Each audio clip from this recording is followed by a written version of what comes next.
Sideshow's new Flash premium format has vibrated through the walls of the secret sanctuary. Let's take a look.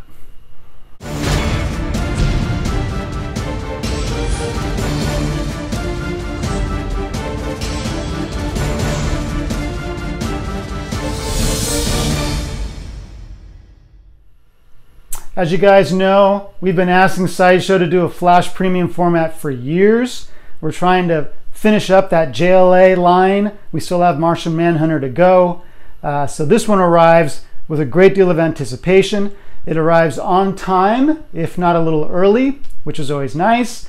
Mine arrives with a problem. He's probably going to be going back for a replacement, and I'll show you why in just a second.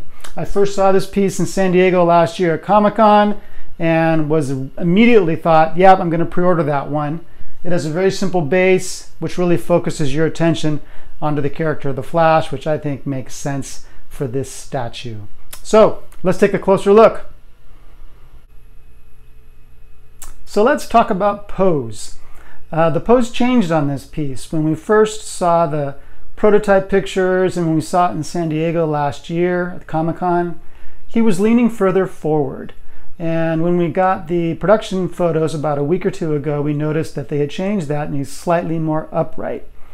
For some folks, it's a big deal. They think he looks like he's jumping, or someone even said skipping, which I think is kind of ridiculous. I'm in the camp that it doesn't make a big difference to me.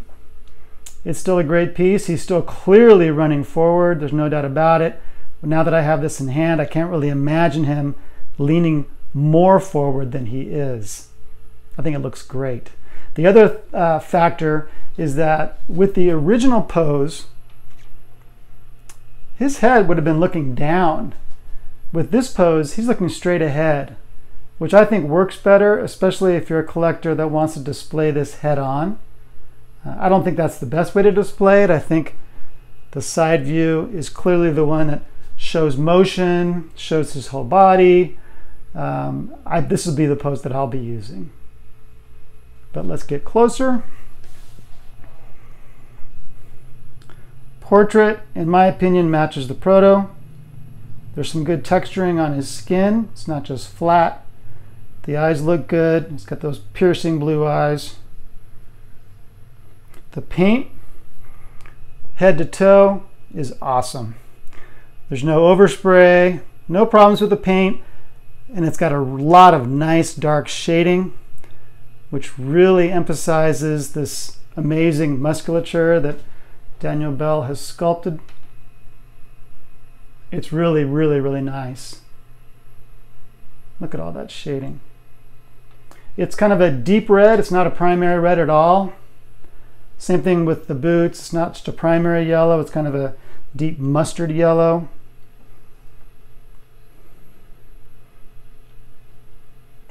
Really nice musculature.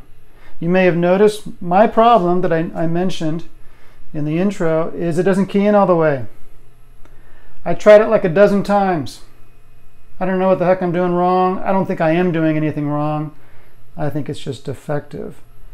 So I'll be calling Sideshow for a replacement, which is a pain in the butt. Hate to do it, but I don't think this is user error. I've tried it literally a dozen times. It's a good chance to look at the base. The base is just under 16 inches. It's like 15 3/4 inches long. It's about 8 inches wide. The statue itself is wider than that because his left arm extends beyond the edge of the base there. There's some cool rebar effects here. Statue makers love rebar. Very simple base, but as I said, it puts all the emphasis on the character of the Flash, which I think works in this particular piece. I think any stationary object, I mean, the whole thing obviously is stationary. It's a statue for crying out loud. But if it were to have like a telephone pole or a stop sign, I think that might take away a little bit from the forward motion effect of the Flash figure. I could be wrong, but I'm happy with this simple base.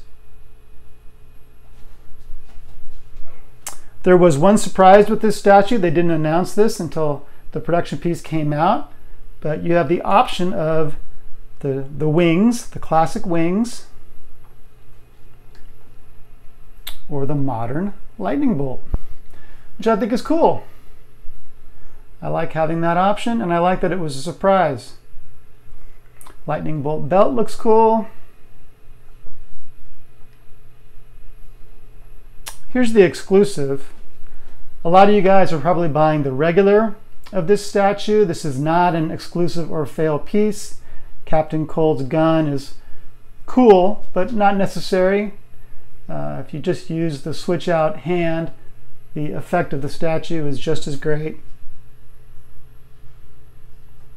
I really do like the motion that he has somehow created here. Look at that.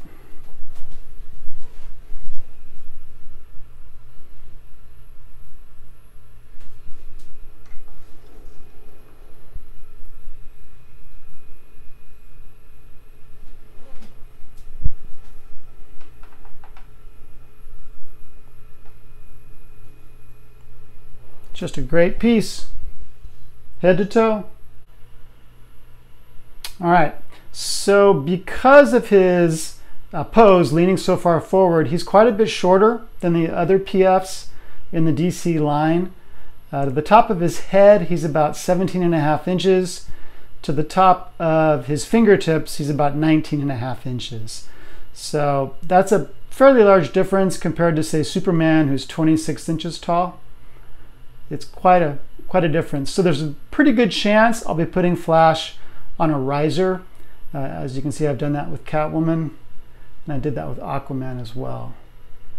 Otherwise, it's just a shorter profile and looks a little bit out of place in this lineup.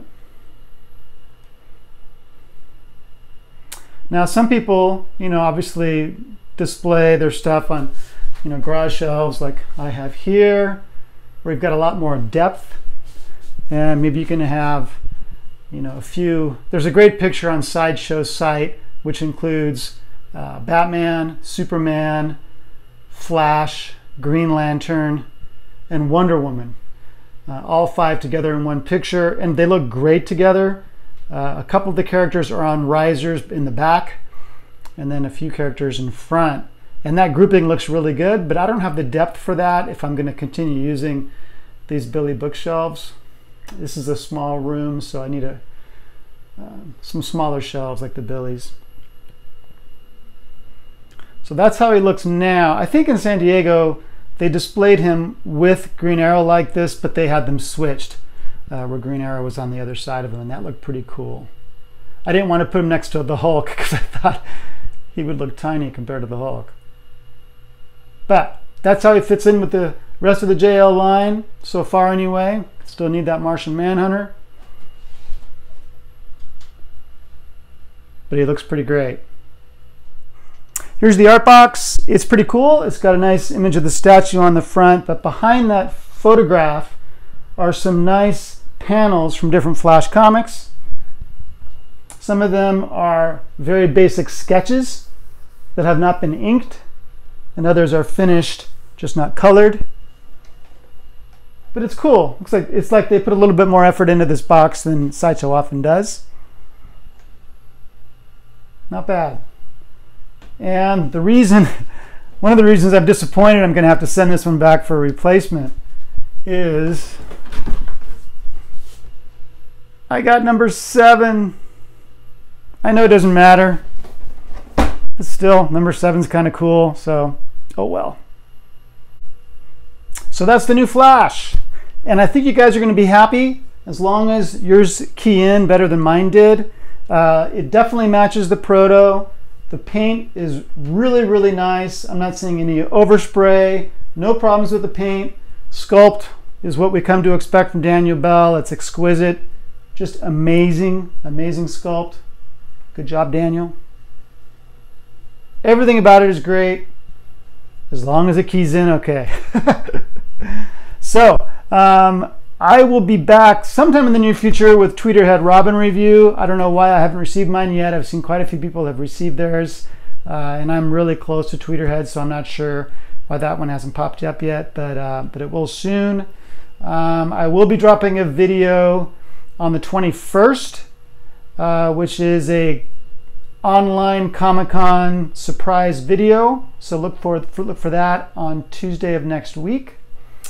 And that's about it for now. I'll be doing Rogues Gallery Live tonight with the regular guys, regular crew, tonight and then probably 2 weeks from tonight.